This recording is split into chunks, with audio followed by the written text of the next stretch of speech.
Olá, sejam todos muito bem-vindos. Quem vos fala aqui é o Bailon.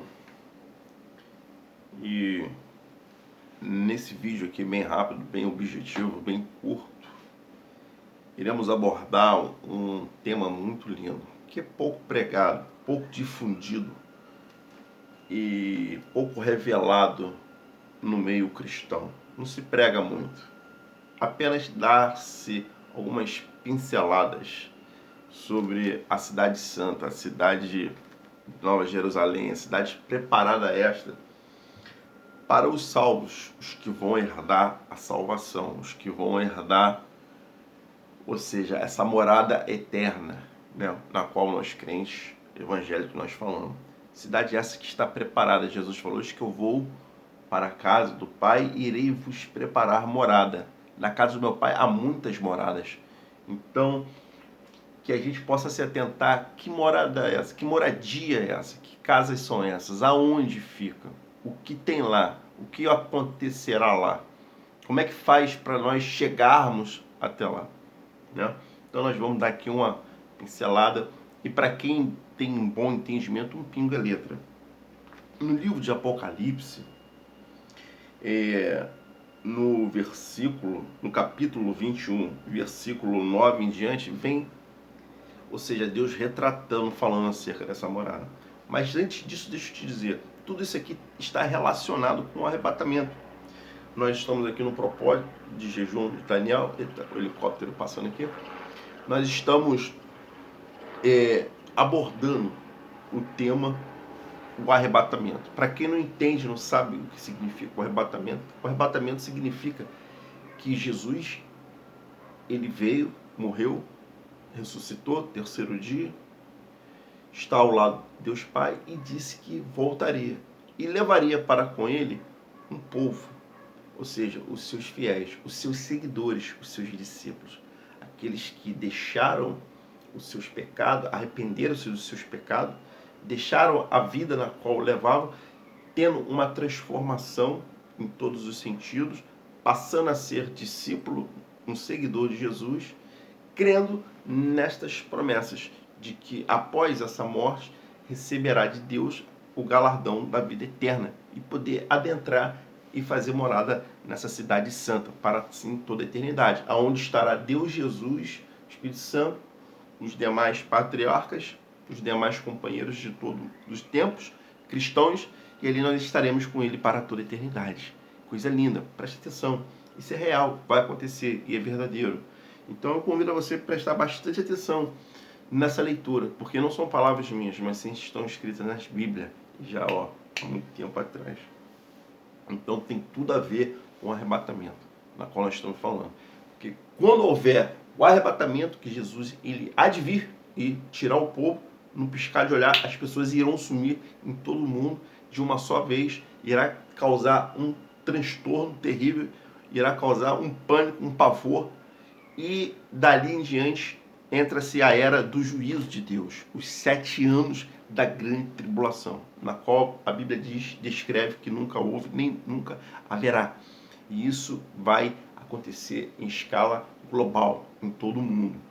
Pranto, ranger de dentes, morte, assassinatos, destruição, bomba atômica, guerra, assassinatos, estupro, as maiores crueldades que você possa imaginar sobre a face da terra.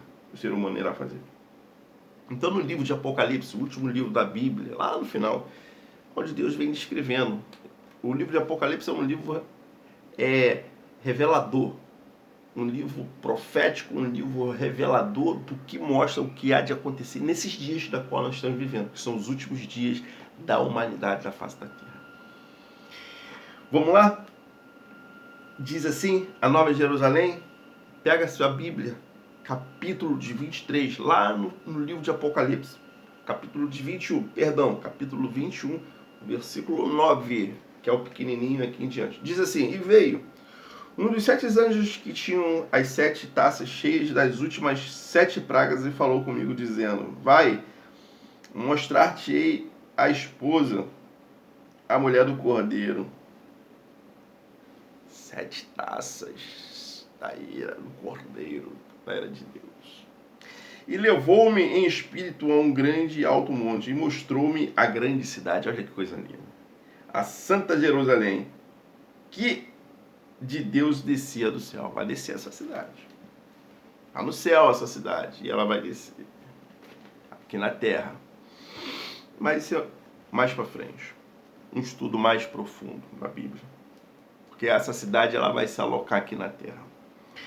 E tinha a glória de Deus.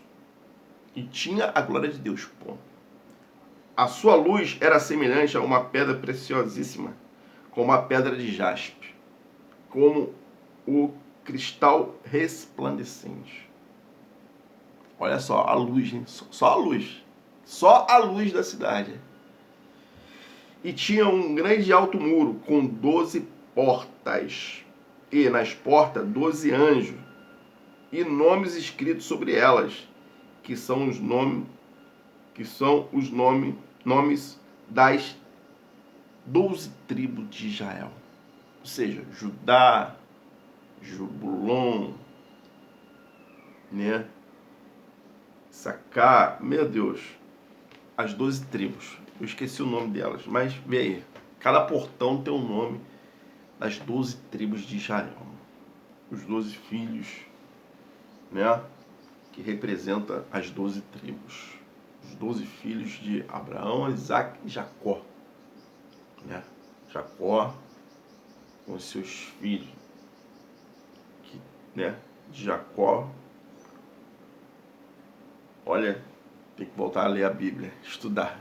Fiquei um pouco desatualizado. Mas vamos lá, as 12 tribos de Israel.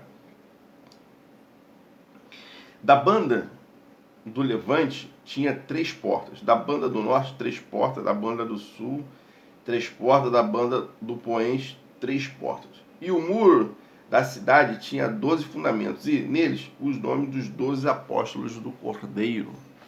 Aí eu já consigo lembrar um pouco. João, Mateus, Lucas, Marcos, né? Os discípulos. Aqui já fala dos discípulos. Outros falam das 12 tribos. Agora já são falando dos 12 discípulos que seguiram com Jesus. E o muro da cidade tinha 12 fundamentos. E nela os nomes dos 12 apóstolos do Cordeiro. E aquele que falava comigo tinha uma cana de ouro para medir a cidade, e as suas portas e os seus muros. Ou seja, são muros e portas, onde os muros vêm falando do nome, e as portas também vêm falando dos nomes. Os 12 discípulos, os 12 apóstolos e as 12 tribos de Israel. E a cidade com o seu brilho igual uma luz preciosíssima, como uma de pedra de jaspe, né? Como um cristal resplandecente. Você vê que a cidade ela já resplandece, já vai se ligando. É onde que Deus quer que eu e você venhamos a morar. Por isso temos que pagar o preço, fazer a nossa parte, né? Coisa linda. Quem entrar para essa cidade, olha só, não existe coisa igual aqui na face da terra. Por mais que você veja lugares lindos, maravilhosos aqui na terra, que Deus criou, fez, mas nada se compara àquilo que Deus tem para dar para os salvos. A cidade santa, a cidade que está preparada, a cidade da promessa, aquela cidade em que Deus fala, esforça-te porque eu quero te levar para lá. Paga o preço, entra pela porta estreita, renuncia a sua carne, renuncia o seu desejo, seja discípulo, me segue, obedeça os meus mandamentos, e você vai entrar por essa cidade e dar-te-ei por herança. Coisa linda. E ali você estará com Deus, Jesus, Espírito Santo, os apóstolos, os patriarcas, todos aqueles que estão descritos aqui na Bíblia, Rei Davi, e todos esses, né? Que faleceram, foram homens descritos aqui na Bíblia, que tiveram a sua contextualidade aqui, tiveram a sua importância na construtora da formação da Bíblia, da sua história, aquilo que Deus fez nas suas vidas, né? No caso de Jó, homem que passou por um grande tormento, mas Deus o exaltou de forma duplicada. E assim vai. Vamos lá. A cidade estava situada em quadrado, e o seu comprimento era tanto a sua largura como a sua largura. E mediu a cidade com a cana até 12.000 estádios, e o seu comprimento, largura e altura eram iguais, 12.000 estádios. Aí faz o cálculo aí. E mediu o seu muro de 144 côvados, conforme a medida de homem, que é a de um anjo. Olha só, comprimento, largura, os muros, as portas. E a fábrica do seu muro era de jaspe, e a cidade de ouro puro, semelhante a vidro puro. A cidade é de ouro. Neguinho, neguinha, ei, loirinho, loirinha, cidade de ouro. Você já pode até tirar o óculos aqui, para você poder ver. Cidade de ouro. Cidade de ouro. Ruas de ouro. Já imaginou você andar numa rua que a rua é toda de ouro? Que loucura isso, meu irmão. Tu faz ideia, não tem como, meu irmão. Tu consegue imaginar, você consegue ter ideia de estar eternidade numa cidade cuja rua é de ouro. Ouro puro. Meu Deus do céu. Vai se ligando, se sintonizando na palavra de Deus. Quem sabe isso possa te interessar em querer vir morar aqui. Para isso, paga o preço. Aceita Jesus, caminha com Ele, obedece, transformação de vida, arrepende-te do teu pecado, pega a sua cruz, seja discípulo, vá até a morte, até o final, sendo fiel a Deus, que Ele vai te dar essa cidade. Bom, eu quero estar lá. Não sei se eu vou, mas eu pretendo ir e quero. Por isso que eu estou aqui. Porque eu vou te falar, não, entrar nela, meu irmão, é difícil. A Bíblia fala que muitos irão dizer, Senhor, deixa eu entrar nela. Mas Deus falou, não, sai fora, porque tu é pecador, tu peca pra caramba, não se converteu, não se arrependeu do teu pecado, não deixou a sua imundícia, os seus palavrões, as suas pornografias, os seus adultérios, as suas vidaiagens, suas lesbianagens, e por aí vai. É até pecado falar aqui, eles podem até censurar, porque hoje você fala a verdade, você perde até a sua cabeça, você tem seu canal censurado, desmonetizado e por aí mais, devido à censura, porque não se pode falar de Deus. Do diabo pode, da droga, prostituição, de dar tiro, matar, roubar, estrupar. O Lula falando, faz um assaltozinho aí, né, do celular e tudo pode, tudo tá legalizado, mas falar disso aqui não pode. O amor de Deus, da Bíblia. Né? Fala assim: os fundamentos do muro da cidade estavam adornados de toda pedra preciosa. O primeiro fundamento era jaspe, o segundo safira, e o terceiro calcedônia, e o quarto esmeralda, o quinto sardônio, o sexto sárdio, e o sétimo crisólito, e o oitavo berilo, e o nono topázio, o décimo crisópraso, o undécimo jacinto e o duodécimo ametista. Uma coisa aqui que eu nunca ouvi falar, quanto mais saber. E as 12 portas eram 12 pérolas, porta com pérolas, meu irmão. Olha que luxúria, olha a arquitetura. Deus, ele é um arquiteto. Olha a arquitetura na qual ele fez, preparou isso para os que vão herdar, aqueles que vão entrar, né? Estarão com ele. Olha que coisa linda. Cada uma das portas era uma pérola, e a praça da cidade de ouro puro, como um vidro transparente. Existe uma praça lá, e a praça é de ouro, né? A praça é de ouro, as portas são pérolas. Meu irmão, tu consegue imaginar, ter ideia? Vamos ali dar um olé. Eu levei meu filho para fazer um projeto pai e filho na pracinha aqui, terra pura, ele pisou do chão. E só Deus, vocês acompanham ele nos meus vídeos. Imagina agora, filho, vamos ali dar um rolê na praça, onde a praça é puro ouro, o banco é de ouro, tudo é ouro, que brilha, resplandece. Meu irmão, é o que está preparado para os que vão herdar a salvação e estar com Deus. E nela não vi templo, porque o seu templo é o Senhor, o Deus Todo-Poderoso e o Cordeiro. E a cidade não necessita de sol, nem de lua, para que nela resplandeçam, porque a glória de Deus a tem alumiado, e o Cordeiro é a sua lâmpada. Preste atenção, não tem eletricidade, não tem lâmpada, não precisa disso, de refletor, porque a glória de Deus ilumina por si só a cidade. A cidade já é linda, de ouro, de jaspe, de pedras preciosas, de tanta luxúria, de tanta... E a glória, o que é a glória? Eu não sei o que é a glória. O que é a glória? A glória é a exaltação, é o poder, é o que emana, é o que transmite, ou seja, a soberania de Deus, a sua glória, o seu poder, o seu ser em si transmite toda a luminosidade dessa cidade, porque não precisa nem de dia, nem de noite, nem de eletricidade, nem de lâmpada, não precisa de nada. Precisa apenas da glória de Deus para que tudo seja iluminado.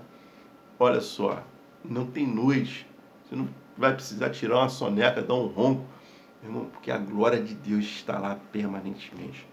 Seremos como Ele, Espírito, em Espírito. Espírito, não mais essa carne pecaminosa. Se liga, você quer isso? Eu quero. Será que eu vou tomar posse disso? Será que nós vamos tomar posse? Vamos conseguir tomar posse disso? É difícil, meu irmão, é uma luta, mas temos que tentar. Se eu já estou aqui pelo menos falando, é para que você possa ter uma ideia, ter noção, saber do que está preparado, porque o inferno é totalmente o contrário. Nós vamos falar também disso. E as nações andarão à sua luz, e os reis das terras trarão para ela a sua glória e honra. As nações andarão na sua luz, a glória, o resplandecer, o poderio, a soberania, a majestade de Deus. Isso tudo é a glória do Senhor. E as suas portas não se fecharão de dia, porque ali não haverá noite. E ela trarão a sua glória e honra das nações. E a ela trarão a glória e honra das nações. E não entrará nela coisa alguma que contamine e cometa abominação e mentira, mas só os que estão escritos no livro da vida do Cordeiro. Para finalizar, meu irmão, aqui falou tudo. Não entrará nela, não entrará nessa cidade coisa alguma que seja contaminada, podre, imundícia, pecado, prostituição, mentira, fornicação, adultério, assassinatos, tudo cuja é obra da carne, obra do Satanás, não entrará. Para que não, a Bíblia diz aqui, para que não contamine, não venha contaminar. Isso significa que Deus é um Deus separado de tudo isso. E Ele requer que nós sejamos também limpos, puros, santos, separados, descontaminados, desmundializados de tudo e de todas as coisas, que estejamos voltados completamente, totalmente para Ele, para que possamos então em si tomar posse dessa cidade. Isso é real, isso vai acontecer, já está preparada. João, ele viu isso. Um discípulo que andou com Jesus aqui na terra, andou face a face, tocou, viu, contemplou o Filho de Deus aqui. E depois ele foi levado lá para que pudesse ver e escrever e deixar essa mensagem para mim, essa mensagem para você, para que pudéssemos entender e ver o que está reservado para os que vão herdar a salvação, os que vão adentrar por essa cidade, cujos os seus nomes estão escritos no livro da vida. Então finaliza aqui esse vídeo. Eu e você temos que fazer por onde temos nossos nomes escritos no livro da vida. Para isso nós temos que aceitar Jesus, ter Jesus como nosso Senhor e Salvador. É o primeiro passo. O segundo passo é se arrepender dos nossos pecados, se batizar nas águas e no Espírito Santo e depois caminhar na obediência, na santidade da pureza para com Deus, para que então Deus possa olhar para nós e possa ver que estamos em condições de herdarmos isso. Então nós temos que nos purificar. E isso é completamente impossível, porque nós somos carne. Essa carne luta, essa carne peca com os olhos, essa carne deseja o mal, essa carne deseja o mundo, essa carne deseja tudo aquilo que Deus ele abomina. Nossa carne tem prazer para isso. Mas dentro de nós tem que ter um espírito. E esse espírito, para vencer a carne, tem que ser o Espírito de Deus. Porque o Espírito de Deus vence a carne. Jesus venceu a carne. Porque ele falou, se eu venci, vós vencereis também. O mundo e tudo quanto nele há, as tentações, as pelejas, as guerras, tudo Jesus ele venceu. Por quê? Andou em espírito, em obediência, em humilhação, em tremor para com seu Pai, para com Deus, porque ele sabe o que está lá. E ele andou aqui e deu esse exemplo para que nós sejamos iguais a ele. Sejais os meus imitadores, porque se fosse assim, sereis semelhantes a Deus. Então no início Deus falou, seja Adão nossa imagem e a semelhança. Mas quando entrou um pecado, passamos a ser apenas a imagem, a semelhança não. Porque a carne, ela passou a reinar. O pecado passou a reinar, a vontade carnal passou a reinar. Antes, Adão era completamente 100% no espírito, inocência, sem... O que significa a inocência do ser humano? É não ter a concepção do pecado, a concepção dos desejos carnais. Então ele andava 100% sem o pecado, onde Deus palestrava com ele. Deus podia palestrar porque não havia contaminação, não havia imundícia, não havia adultério, não havia assassinato, não havia maconha, cocaína, bebida, prostituição, lesbianismo, viadagem, homossexualismo, não existia política, não existia partido, não existia, era apenas homem para com Deus e Deus para com o homem. Não havia nem Jesus ali, porque o contato era direto de Deus para com o homem, porque o homem estava limpo, o homem estava puro, o homem estava inocente. Então Deus ele se conecta. Mas com essa quebra do pecado, com o pecado, então foi necessário um intermediador, Jesus, para poder nos conectar novamente para com Deus. Você está entendendo? Então ele quer que nós estejamos assim, preparados, com os nossos nomes escritos no livro da vida, para podermos herdar a salvação. Herdarmos isso tudo quanto está escrito, tudo quanto está preparado. Não é fácil, não é brincadeira, mas é possível, mediante a muita luta. Porque o reino do céu, diz ele, que é tomado à força. Significa que temos que lutar, temos que guerrear, temos que fazer a nossa parte. Temos que, como soldado, pegar nosso fuzil, pegar nosso escudo, pegar nossa lança, pegar nossos equipamentos. A Bíblia traz e relata de forma bem simples as nossas armaduras espirituais para podermos lutar contra os espíritos, contra as potestades, contra o diabo, contra Satanás e os seus demônios. Porque essa guerra não é guerra carnal, é guerra espiritual. E com guerra espiritual não se vence com armas carnais, terrâneas e mundanas, mas se vence com o espírito, com as armas espirituais, jejum, oração, humilhação, obediência, santidade, pureza, leitura da palavra, praticar a Bíblia, comunhão com Deus, relacionamento, congregar-se com Deus, uma vida para com Deus. Você consegue vencer. Terá algumas lutas, passará por algumas dificuldades, algumas pelejas, porque o diabo, o Satanás, o inimigo, o inferno em si, os demônios, eles irão lutar, irão resistir, e irão fazer com que você venha sair do foco, perder essa batalha, perder essa guerra, ser levado com eles para a condenação que já está para a vida eterna no lago de fogo. Ele quer te levar, mas você guerreando, você tomará posse, porque a promessa já foi lhe dada e garantida de que nós somos mais do que vencedores e que se Jesus venceu, nós venceremos também, porque essa batalha vós não tereis que pelejar, mas Cristo, Deus pelejará por você, já lhe garantido a vitória. Mas você tem, eu e você temos que fazer a nossa parte para podermos adentrar nessa cidade santa. Fica a dica, porque ruim será a eternidade no inferno, que é totalmente o oposto, o contrário, que é o lago de fogo e enxofre, a segunda morte, onde muitos serão lançados e queimarão ali a eternidade. Isso é sério, isso é real e vai acontecer. E espero que eu, nem tampouco você, estejamos ali. Fique com essa palavra. Que Deus te abençoe. Em Cristo Jesus.